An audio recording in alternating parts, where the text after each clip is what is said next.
അതിനുള്ള ഇൻകം ഉണ്ടാവണമെന്നില്ല, അതിനുള്ള ഫ്യൂച്ചർ അവിടെ കാണുന്നില്ല. ഈ ഒരു സമയത്താണ് ഒരു കൺജഷൻ ഫീൽ ചെയ്യുന്നത്. അപ്പൊ ശരിക്കും നമ്മൾ വിഷ്വലൈസ് ചെയ്ത് ചെയ്യേണ്ടത്, ബിസിനസ് ഓരോ മക്കളും വരുമ്പോൾ അവർക്ക് തക്കതായ രീതിയിൽ അവർക്ക് ചലഞ്ച് കൊടുക്കുന്ന രീതിയിൽ സെപ്പറേറ്റ് ബിസിനസ്സുകൾ ഡൈവേഴ്സിഫൈ ചെയ്ത് കൊടുത്തില്ല എങ്കിൽ ഇപ്പൊ അനൂപ് ചോദിച്ച പൊസിഷനിലേക്ക് വരും, ഫാമിലി വളരുന്നു, ബിസിനസ് വളരുന്നില്ല എന്നുള്ള സിറ്റുവേഷനിലേക്ക് വരും. ചില കുടുംബ ബിസിനസ്സുകളിൽ കണ്ടുവരുന്ന ഒരു കാര്യമാണ്, കുടുംബം വളരുന്നുണ്ട് പക്ഷെ ബിസിനസ് വലുതാവുന്നില്ല. ഈ ഒരു സാഹചര്യത്തെ കുറിച്ച് സാറിന്റെ അഭിപ്രായം എന്താണ്? ഇത് കുടുംബ ബിസിനസ് സംബന്ധിച്ചിടത്തോളം ഒരു വളരെ സീരിയസ് ഇഷ്യൂ ആണ്. ഇതൊരു ഡിമാൻഡ് സപ്ലൈ പോലെയാണ്. ഇപ്പൊ നമ്മൾ ഇതിന്റെ ഒരു ഓർഡർ എടുത്ത് നോക്കിക്കഴിഞ്ഞാൽ, ഒരു ബിസിനസ് ഒരാൾ വളരെ താല്പര്യത്തോടുകൂടി തുടങ്ങുന്നു, ഒരു എന്റർപ്രണർ, ഒരു സ്റ്റാർട്ടപ്പ്, വാട്ടർ മേ ബി.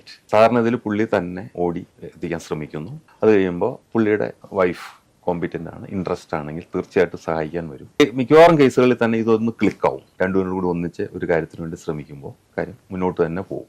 അത് കുറച്ച് കഴിയുമ്പോൾ അത് അവർ നടത്തുന്ന രീതി അനുസരിച്ച് അത് വളരുന്നു, അത് സ്റ്റെബിലൈസ് ചെയ്യുന്നു. അപ്പോൾ നമ്മൾ അത് അതിൻ്റെ എക്സ്പാൻഷൻസ് വരുന്നു. അപ്പോൾ ശരിക്കും പറഞ്ഞാൽ ഒരു ബിസിനസ് ഫാമിലി, ബിസിനസ് ഹൗസായി.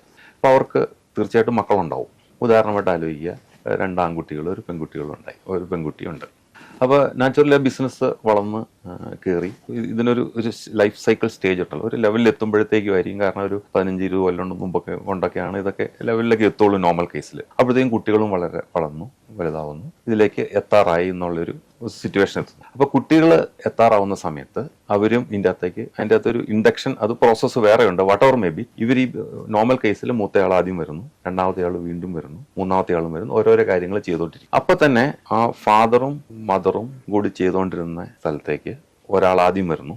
ഓക്കെ, അപ്പോൾ ആ ഒരു ഡ്യൂട്ടി ഷെയർ ചെയ്യുന്നു. പിന്നത്തെ ആൾ വീണ്ടും വരുന്നു, ഒന്നോടെ ഷെയർ ചെയ്യുന്നു, ഇങ്ങനെ പോകുന്നു.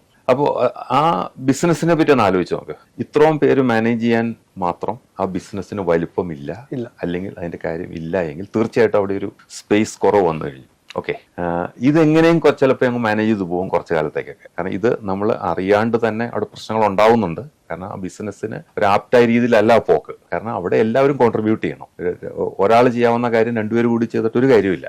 അത്രയും ഗ്യാപ്പോടെ വരും, പക്ഷെ നമ്മൾ ടാഞ്ചിബിൾ ആയിട്ട് കാണുന്നില്ല എന്ന് മാത്രമേ ഉള്ളൂ. ഇനി ആലോചിക്കുക, മൂത്തയാള് കല്യാണം കഴിക്കുന്നു. അപ്പോൾ ഒരു വലിയ ചേഞ്ച് ആ ഫാമിലിയിൽ വരുവാണ്. ആ ഫാമിലിയിലേക്ക് ഒരു ഔട്ട്സൈഡ് ഫാമിലി, ഔട്ട്സൈഡ് കൾച്ചറുള്ള ഒരാൾ ഇവിടെ വന്നു ചേർന്നു. ഈ വരുന്ന ആൾ ബിസിനസ്സിൽ ഉണ്ടാവാം, ഇല്ലായിരിക്കാം. ബട്ട് ആ സമയത്തോടെ സംഭവിക്കുന്നത് ഒരു സബ് ഫാമിലിയോട് കൂടി അവിടെ വരികയാണ്. എന്തൊക്കെ പറഞ്ഞാലും ഒരു സബ് ഫാമിലിയാണ്, വേറൊരു സെൽഫ് ഇൻട്രസ്റ്റ് ഗ്രൂപ്പ് അതിൻ്റെ അകത്ത് വന്നു കഴിഞ്ഞു. ഇത് നോർമലായിട്ട് ആദ്യം ഒന്നും ഫീൽ ചെയ്യില്ല, ഇതിങ്ങനെ പൊയ്ക്കൊണ്ടേയിരിക്കും. കുറച്ച് കഴിയുമ്പോഴത്തേക്കും അടുത്തയാളും വരുന്നു, അടുത്തയാളുടെ കല്യാണം കഴിക്കുന്നു. അപ്പോൾ 2, 3 ഒരു മൾട്ടിപ്പിൾ ഫാമിലിയായി അവിടെ. ഈ മൾട്ടിപ്പിൾ ഫാമിലിക്ക് മാത്രം ഹാൻഡിൽ ചെയ്യാൻ മാത്രമുള്ള ബിസിനസ് അവിടെ ഇല്ല, അതിനുള്ള ഇൻകം ഉണ്ടാവണമെന്നില്ല, അതിനുള്ള ഫ്യൂച്ചർ അവിടെ കാണുന്നില്ല. ഈ ഒരു സമയത്താണ് ഒരു കൺജഷൻ ഫീൽ ചെയ്യുന്നത്. അപ്പൊ ശരിക്കും നമ്മൾ വിഷ്വലൈസ് ചെയ്ത് ചെയ്യേണ്ടത്, ബിസിനസ് ഓരോ മക്കളും വരുമ്പോൾ അവർക്ക് തക്കതായ രീതിയിൽ അവർക്ക് ചലഞ്ച് കൊടുക്കുന്ന രീതിയിൽ സെപ്പറേറ്റ് ബിസിനസ്സുകൾ ഡൈവേഴ്സിഫൈ ചെയ്ത് കൊടുത്തില്ല എങ്കിൽ ഇപ്പൊ അനൂപ് ചോദിച്ച പൊസിഷനിലേക്ക് വരും, ഫാമിലി വളരുന്നു, ബിസിനസ് വളരുന്നില്ല എന്നുള്ള സിറ്റുവേഷനിലേക്ക് വരും. അത് ശരിക്കും ഒരു ടഫ് സിറ്റുവേഷൻ ആണ്, ചലഞ്ചിങ് സിറ്റുവേഷൻ ആണ്. സാറിന്റെ ഇത്രയും നാളത്തെ എക്സ്പീരിയൻസിൽ അങ്ങനെ എന്തെങ്കിലും ഒരു സാഹചര്യം സാറിന് നേരിട്ട് അനുഭവപ്പെട്ടിട്ടുണ്ട്? അങ്ങനെ കേസുകൾ ധാരാളം പല രീതിയിലുള്ളതുണ്ടല്ലോ. ഇതിനെപ്പറ്റി ഒരു കേസായിട്ട് നമ്മൾ പറഞ്ഞാൽ, ഒരു സ്ഥലത്ത് ഒരു പർട്ടിക്കുലർ വെബ്സൈറ്റ്, ഒരു ഇൻഡസ്ട്രിയിൽ ശരിക്കും പറഞ്ഞാൽ എനിക്ക് കറക്റ്റായിട്ട് അറിയാവുന്ന ഒരു സിറ്റുവേഷൻ തന്നെയാണ്. ഇതുപോലെ തന്നെ ഫാദർ ബിസിനസ് തുടങ്ങി, ബിസിനസ് വളർന്നു. അന്നേരം കുറച്ച് major change in the economy ഉണ്ടായി, ടാക്സ് സിസ്റ്റത്തിലുണ്ടായി, മാർക്കറ്റിലുണ്ടായി, മൊത്തം ചേഞ്ച് നടക്കുന്ന ഒരു സമയമായിരുന്നു. ഈ സമയത്തിനനുസരിച്ചിട്ട് പുള്ളി അത് ചേഞ്ച് ചെയ്തില്ല. ഓക്കെ, പക്ഷെ ആ സമയത്ത് ബിസിനസ് നന്നായിട്ട് ചെയ്യുന്നുണ്ടായിരുന്നു. ഇത് ചേഞ്ച് ചെയ്യാത്തവർക്കെല്ലാം ഉണ്ടാവുന്ന രീതിയിലുള്ള ചലഞ്ച് അവിടെ ഉണ്ടായി. അപ്പോൾ ഈ സമയം ഇങ്ങനെ പോയിക്കൊണ്ടിരിക്കുന്നു. അതിന്റെ സമയത്ത് ഞാൻ ഈ ആദ്യം പറഞ്ഞ കാര്യങ്ങളെല്ലാം നടന്നു. മകൻ ബിസിനസ്സിലേക്ക് വന്നു, കല്യാണം കഴിച്ചു, കുട്ടികളുണ്ടായി. അപ്പോഴും ഈ ബിസിനസ് വലുതാക്കാൻ പറ്റുന്നില്ല. കാരണം ഞാൻ ആദ്യം പറഞ്ഞ വേണ്ട സമയത്ത് ഒരു ചേഞ്ച് മാനേജ്മെന്റ് അവിടെ നടത്തേണ്ട സമയത്ത്, എസ്പെഷ്യലി നമ്മുടെ വാറ്റൊക്കെ ഇൻട്രൊഡ്യൂസ് ചെയ്ത സമയത്താണ്. അന്നേരം കുറെ മേജർ ചേഞ്ചുകൾ ഇൻഡസ്ട്രി ഹൗസുകളും ബിസിനസ് ഹൗസുകളും ഗ്രോ ചെയ്തു പോയി. ഈ കേസിൽ ഇതിന്റെ ഉടമസ്ഥന്റെ ധാരണ, ആ ചേഞ്ചുകൾ നമ്മൾ പോയാൽ നമ്മുടെ ബിസിനസ് ഇല്ലാണ്ടായി പോകുമെന്ന് ആരോ അഡ്വൈസ് ചെയ്തു. അല്ലെങ്കിൽ ആരുടെ അഡ്വൈസ്, നല്ല അഡ്വൈസ് വന്ന പുള്ളി കേട്ടില്ല.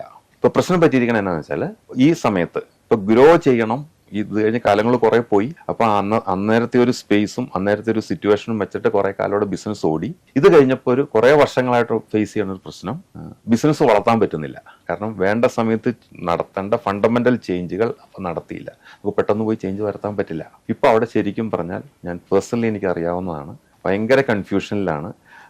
അവർക്കും നല്ല ഫാമിലിയാണ്. ആ ഫാമിലിയുടെ ഒരു സ്റ്റാറ്റസ് മെയിൻറ്റെയിൻ ചെയ്യുകയും ചെയ്യണം. അതിന്റെ അകത്തെ സിറ്റുവേഷൻ ഭയങ്കര മോശമാണ്. എന്റെ സങ്കടമായ അവസ്ഥ ഒരു വാക്കോടെ പറഞ്ഞാൽ ഇപ്പോഴും അതിലേക്കൊന്ന് ഇറങ്ങി നോക്കിയിട്ട് ചേഞ്ച് വരുത്താൻ ഇപ്പോഴും തയ്യാറല്ല. ഇപ്പോഴും അതേ മൈൻഡ് സെറ്റ് തന്നെ നിൽക്കുകയാണ്. സിറ്റുവേഷൻ ഇമ്പ്രൂവ് ചെയ്യും എന്ന് പ്രതീക്ഷിച്ച്, അല്ലെങ്കിൽ വേറൊരു കാലം വരും എന്ന് പ്രതീക്ഷിച്ച് നിൽക്കുകയാണ്. പക്ഷെ അങ്ങനെ വരാൻ സാധ്യതകൾ വളരെ കുറവാണ്. സാർ, ഇത്തരം സാഹചര്യങ്ങളിൽ ഇവിടെ ഒരു മാറ്റം ആവശ്യമാണല്ലോ. അപ്പോൾ അത് ഏത് തരത്തിൽ മാറ്റം കൊണ്ടുവന്ന് ഈ സ്ഥാപനത്തെ നമുക്ക് ഉയർത്തിയെടുക്കാൻ സാധിക്കും? മാറ്റം ആവശ്യമാണെന്നുള്ളത് ഒരു ഫാക്റ്റാണ്. പക്ഷെ മാറ്റം ആവശ്യമാണെന്നുള്ളത് മാറ്റം വരുത്തേണ്ടവർക്ക് മനസ്സിലാവുക എന്നുള്ളതാണ് ആദ്യത്തെ ക്വസ്റ്റ്യൻ. അതെ, മനസ്സിലായില്ലേ? അത് മനസ്സിലായി കഴിഞ്ഞാൽ പിന്നെ എത്ര ലേറ്റ് ആണെങ്കിലും അവിടെ വഴികളുണ്ട്. അപ്പൊ നമ്മൾ അന്നേരം അപ്പം നോക്കണ്ട. പിന്നെ ഇതിന് ഒരു സിംഗിൾ ആൻസർ ഇല്ല. അത് ആ ഇൻഡസ്ട്രിയുടെ പ്രത്യേകത, ഇൻഡസ്ട്രിയുടെ ഫ്യൂച്ചർ, അത് നടത്തുന്ന ഇപ്പോഴത്തെ സെറ്റപ്പ്, അതിൻ്റെ അകത്തുള്ള സ്റ്റാഫ് അല്ലെങ്കിൽ പ്രൊഫഷണൽസ്, ഈ മാനേജ്മെന്റിന്റെ തിങ്കിങ്, അവരുടെ കപ്പാസിറ്റി, ഇതെല്ലാം കൂടെ കൂടിയിട്ടാണ് നമുക്കൊരു സൊല്യൂഷൻ ഉണ്ടാകാൻ പറ്റുള്ളൂ. അപ്പം ഞാൻ ഈ പറഞ്ഞ കേസിൽ ആദ്യമായിട്ട് തന്നെ ഇങ്ങനെ ഒരു മാറ്റം വരണം എന്നുള്ളത് അതിൻ്റെ ഉടമസ്ഥനും ആ ഫാമിലിയും പൂർണ്ണമായിട്ട് ഉൾക്കൊള്ളണം. ഇനി മാറ്റം വരുത്താനായിട്ട് അവർക്ക് തന്നെ മാറ്റം വരുത്താൻ പറ്റില്ല. അപ്പോൾ ഔട്ട്സൈഡ് പ്രൊഫഷണൽ അഡ്വൈസ്, എക്സ്പീരിയൻസ് ആൾക്കാരെ കൊണ്ട് അത് സാധിക്കുകയുള്ളൂ.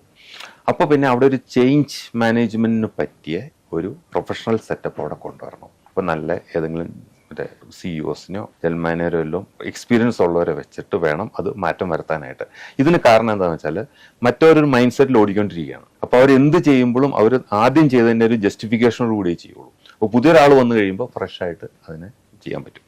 പിന്നെ രണ്ടാമത് നമ്മൾ മൈൻഡ് സെറ്റ് കുറച്ച് അക്സെപ്റ്റ് ചെയ്യണം. അതായത് നമുക്ക് കുറച്ച് പുറകോട്ട് നമുക്ക് ആ റിയാലിറ്റി അക്സെപ്റ്റ് ചെയ്തിട്ട് നമ്മുടെ സ്റ്റേക്ക് ഹോൾഡേഴ്സിനോടെല്ലാം അത് കമ്മ്യൂണിക്കേറ്റ് ചെയ്ത് നമുക്കൊരു ബിസിനസ് പ്ലാൻ വേണം. ഇതിനൊക്കെയാണ് പ്രൊഫഷണൽ ഹെൽപ്പ് ആവശ്യം. നമ്മുടെ സ്റ്റേക്ക് ഹോൾഡേഴ്സ് നമ്മൾ ഉദ്ദേശിക്കുന്നത് നമ്മളുമായിട്ട് ബന്ധപ്പെട്ട സ്റ്റാഫ്, നമ്മുടെ ഫിനാൻസ് ചെയ്തിട്ട് ബാങ്ക്, നമ്മുടെ സപ്ലയേഴ്സ്, നമ്മുടെ റോ മെറ്റീരിയൽ സപ്ലയേഴ്സ്, അല്ലെങ്കിൽ ഇത് നമ്മുടെ കസ്റ്റമേഴ്സ്, ഇങ്ങനെ സ്റ്റാറ്റ്യൂട്ടറി ഇവരുമായിട്ട്. കാരണം ഇതൊക്കെ വലിയ പ്രോബ്ലത്തിൽ പല പ്രശ്നങ്ങളിൽ കിടക്കുകയാണ് ഇപ്പോൾ ഇതൊക്കെ. ഇവർ ഇത്രയും പേരെ കോൺഫിഡൻസിൽ എടുത്തുകൊണ്ട് മുന്നോട്ടുള്ള ഒരു ബിസിനസ് പ്ലാൻ നമ്മൾ ആദ്യം ഉണ്ടാക്കണം. അപ്പോൾ നമ്മൾ ഏതാണ്ട് സീറോയിൽ നിന്ന് തുടങ്ങണ പോലെ തുടങ്ങേണ്ടി വരും. ഇത് തുടങ്ങാൻ പറ്റും. കാരണം എന്താ വെച്ചാൽ ഈ കേസിൽ ആദ്യം നോക്കേണ്ടത് ഇവർക്ക് എന്തെങ്കിലും അഡ്വാൻറ്റേജസ് ഉണ്ടെന്നുള്ളതാണ്. ഇവർക്ക് ഇത്രയും വലിയ സ്റ്റാൻഡിങ് ഉണ്ട്, ഇത്രയും വലിയ ഒരു റെപ്യൂട്ടേഷൻ ഉണ്ട്, ഇത്രയും മാർക്കറ്റ് ഉണ്ട്, ഇത്രയും കസ്റ്റമേഴ്സ് ഉണ്ട്.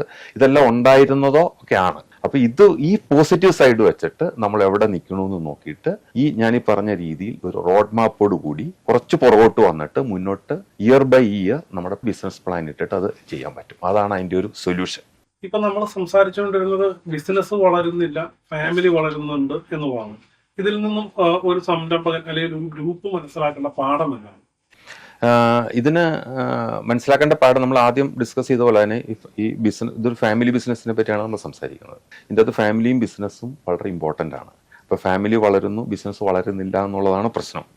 ഇത് ഫാമിലിയുടെ വളർച്ചയ്ക്ക് അനുസരിച്ചിട്ട് ബിസിനസ് വളർത്താൻ നോക്കുക എന്നുള്ളതാണ് ദാറ്റ്സ് ഓൺലി സൊല്യൂഷൻ.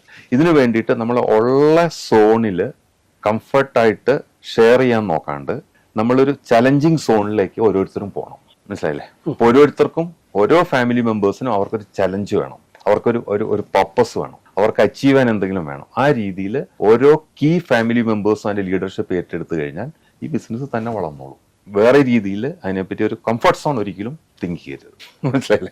നമ്മൾ ശരിക്കും പുറമെ നോക്കുമ്പോൾ ഇതൊക്കെ നമ്മൾ കണ്ടുകൊണ്ടിരിക്കുകയാണ്. ഒരു കാര്യം ചെയ്യാനായിട്ട് 2-3 ഫാമിലി മെമ്പേഴ്സ് ഇരുന്ന് ആലോചിക്കുന്നു, പിടിക്കുന്നു, ചെയ്യുന്നു. ആലോചന കൊള്ളാം, പക്ഷെ ഇംപ്ലിമെന്റ് ചെയ്യാൻ ഇത്രയും പേര് വേണ്ടല്ലോ. ആ ഒരു സോൺ അവർ മനസ്സിലാക്കുന്നില്ല എന്നാണ് അതിൻ്റെ അകത്ത് പോഷൻ. അപ്പൊ അതിൻ്റെ അകത്തൊരു പ്രൊഡക്ടിവിറ്റിയുടെ ഒരു റൂളാണ്. ഇപ്പൊ ടോപ്പിൽ പ്രൊഡക്ടിവിറ്റി കുറഞ്ഞാൽ പിന്നെ താഴേക്ക് പ്രൊഡക്ടിവിറ്റി ഉണ്ടാവും. ഇതാണ് ഇതിൻ്റെ അകത്തൊരു സൊല്യൂഷൻ. അപ്പൊ നമ്മൾ കണ്ട് നോക്കി ഇത് മനസ്സിലാക്കി ചെയ്യുക എന്നുള്ളതാണ് ഇതിൻ്റെ അകത്ത് സൊല്യൂഷൻ.